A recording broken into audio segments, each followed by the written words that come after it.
This is unacceptable. We're failing our children. Enough is enough.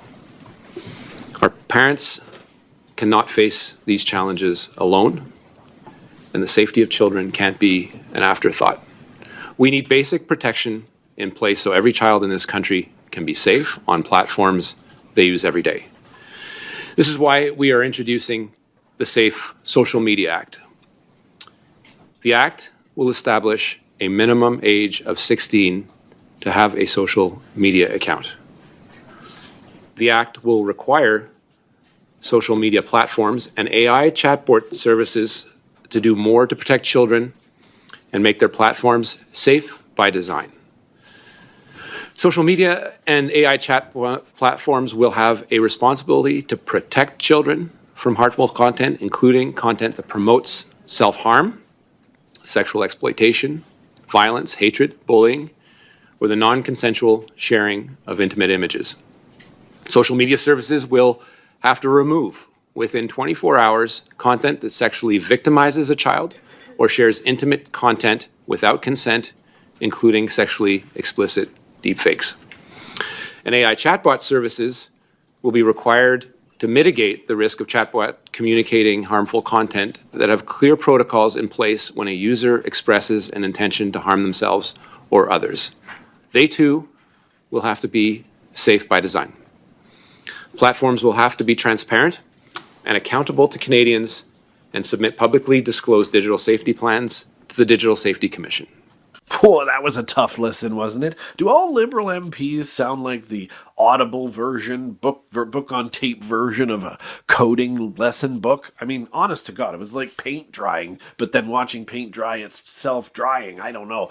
Who raises our children, though? That's the question, because that question is at the heart of one of the biggest debates happening in this country right now. The Liberals are preparing legislation aimed at regulating how Canadians under the age of 16 are able to use social media. And on the surface, it all sounds fairly reasonable. I mean, literally what they're doing is marketing it as protection of children, which is a good thing. Keeping predators away, a great thing. Reduce bullying, also great. Address anxiety and depression, yes please. Stop billion-dollar tech companies from exploiting our young minds for profit, yeah, let's make sure we do that. But who could possibly oppose that? If you watched this channel for any length of time, you know that the most important question isn't whether the goal sounds noble. It does. Honestly, those goals sound great, especially as a parent myself. But it's this. What are we empowering government to do in order to achieve these goals? Because history has taught us something really, really important. I would say extremely important lessons, wouldn't you? Governments are very good at acquiring power. They are much less enthusiastic about giving it back when they need to. Let's tap into the truth. Welcome to Bakes on Things. Welcome back to Tap the Maple here on the Bakes on Things channel. Don't forget to like, subscribe, join the conversation. And today's conversation isn't about whether social media can be harmful. It absolutely can. We know this. It can be harmful to you no matter what age. If you're a parent, a grandparent, an aunt, an uncle, a teacher, or someone who simply cares about our next generation, then you've seen it all. Bullying no longer ends when school bells ring. Predators have unprecedented access to vulnerable children. Algorithms feed insecurity. Self-worth gets measured in likes and in followers. Children are exposed to content that previous generations, like yourself and myself, couldn't even imagine accessing back when we were their age. So these concerns, yes, they are very real. Nobody's denying them. Parents aren't imagining any of this, and here's something else that needs to be acknowledged in all of this. Parents today are being asked to fight a battle unlike any other previous generation of parent. Many of today's moms and dads grew up riding their bicycles, playing cops and robbers out in the street, and Saturday morning cartoons. Their children, though, are growing up with smartphones, live streams, artificial intelligence, and algorithms designed by some of the most sophisticated behavioral experts on this planet. The idea that every parent should simply just figure it out on their own without support isn't realistic. I will admit that. But, and this is important, Neither is the idea that government can simply legislate its way to perfect outcomes. Doesn't work that way either, because governments are not omnipotent.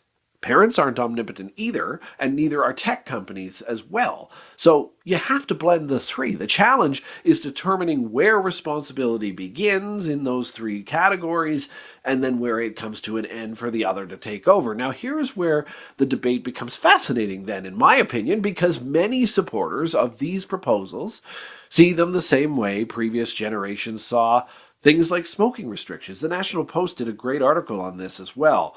At one point, people smoked in restaurants. They smoked in hospitals. They smoked near oxygen machines in hospitals. They smoked on airplanes, for God's sake. Then society collectively decided that protecting public health matters more than unrestricted access to cigarettes. And today, most Canadians, I would think, support those changes. When's the last time you've thought, gee, I wish somebody would smoke in this airplane aisle? So naturally, people ask, if we regulate cigarettes to protect kids, why wouldn't we regulate social media? And it is a fair question to ask, but here is the difference. Smoking and smoking bans in particular, they regulated a product. Social media regulates increasingly participating in communication itself, which we do want to teach our kids. So that's a very different line to cross, because once government moves from regulating conduct to regulating access, the questions become much more complicated, don't they? Will age verification be required for all of these things? We're certainly seeing the proposals for it. Who stores that information then and where? Who decides which platforms qualify and which ones do not? Who determines what constitutes sufficient safety measures for our kids? And who oversees the regulators themselves making these decisions? What happens when the next government inherits all of these new powers of control?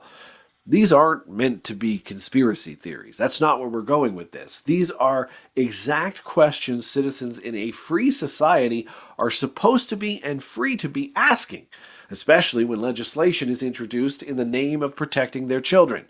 Because protecting children is one of the few issues capable of convincing otherwise skeptical people to surrender enormous, if not inappropriate, amounts of authority to the state.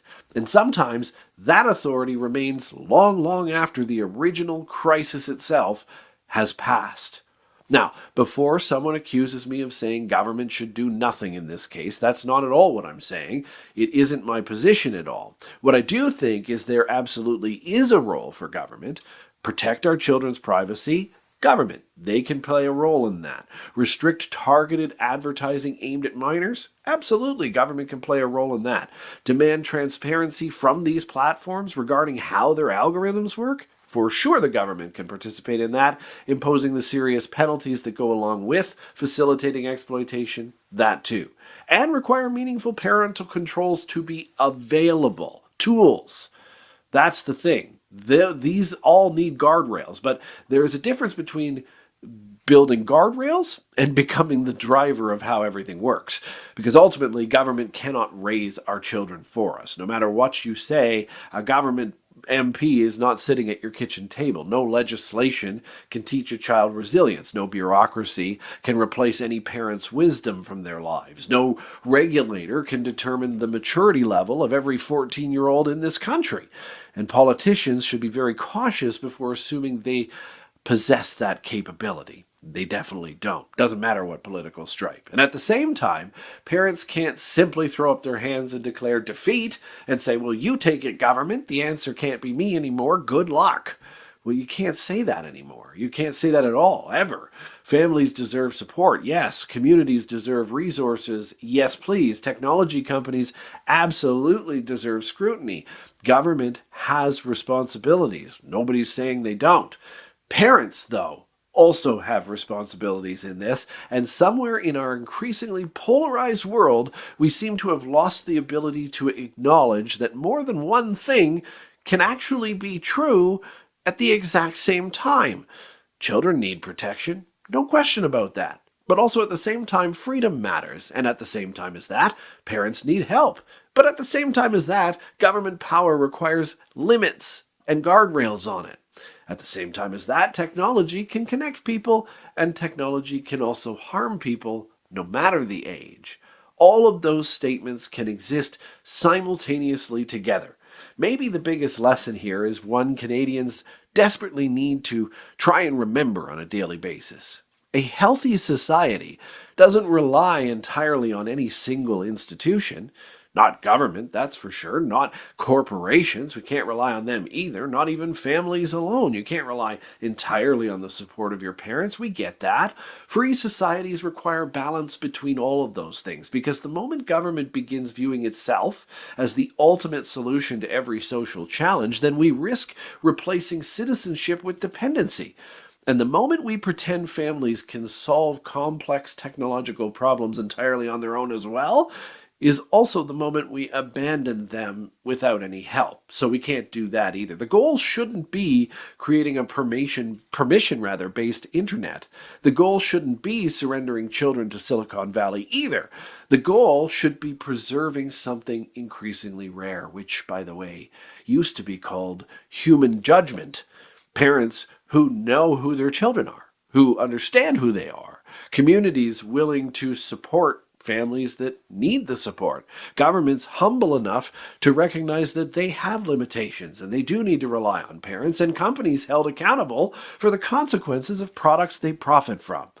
This isn't an easy conversation, I get it, but anyone promising easy answers should probably be making us nervous. That's the reality.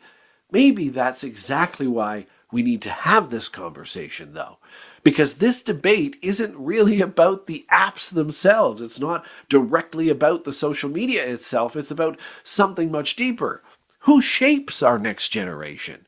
Who protects them? Who teaches our values? Who establishes the boundaries? Who decides what risks are acceptable and which ones are off base? And perhaps most importantly, who is it that as a society we trust with the authority to make these decisions about our children? I don't pretend to have all the answers. I'm waiting to see what you have to say in the comments as well. I don't think Ottawa has all the answers either. What I do know is this. Children deserve protection. We all agree on that, no matter your political stripe. Parents deserve support. Corporations deserve oversight. And governments deserve scrutiny and guardrails, and it's this one that doesn't seem to have very many of those. But every single time they ask for more power, freedom isn't preserved, and freedom is not preserved by blind trust in those governments. It's preserved by engaged citizens asking these difficult questions before decisions are made for you. Who raises our kids?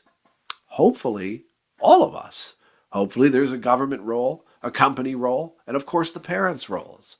But never any one institution alone or any one person. Because once we forget that, we've surrendered something much bigger than screen time. We've surrendered responsibility for life itself. And that's a price no government program can ever repay. That's how you tap into the truth. Don't forget to like, subscribe, join this conversation down below. This one's going to cause some heated debate. I get it. It's good, though. We need to have this conversation. How much of this sits on the government as their responsibility? How much of it sits on parents? How much of it sits on the social media companies themselves? Let's talk about it in the comments, and don't forget to join us at 7 a.m. tomorrow for our Saturday morning edition of Tap the Maple here on Bakes on Things. And don't forget that you can now get early access to all of these episodes, plus access to our brand new show starting on Monday, which is Question Period at noon every weekday, where we take your questions from members of this channel to answer anything you have to ask and debate them in the comments as well. That's exclusively for Maple Guard members. So if you want to join our Maple Guard and make this country better together, click join on this channel now, and you'll have the opportunity to pick the Maple Guard membership and join in on all that early content, plus a bunch of other exclusive perks that are on the way. Thanks for joining us today. Thanks for liking and subscribing, and we'll see you tomorrow.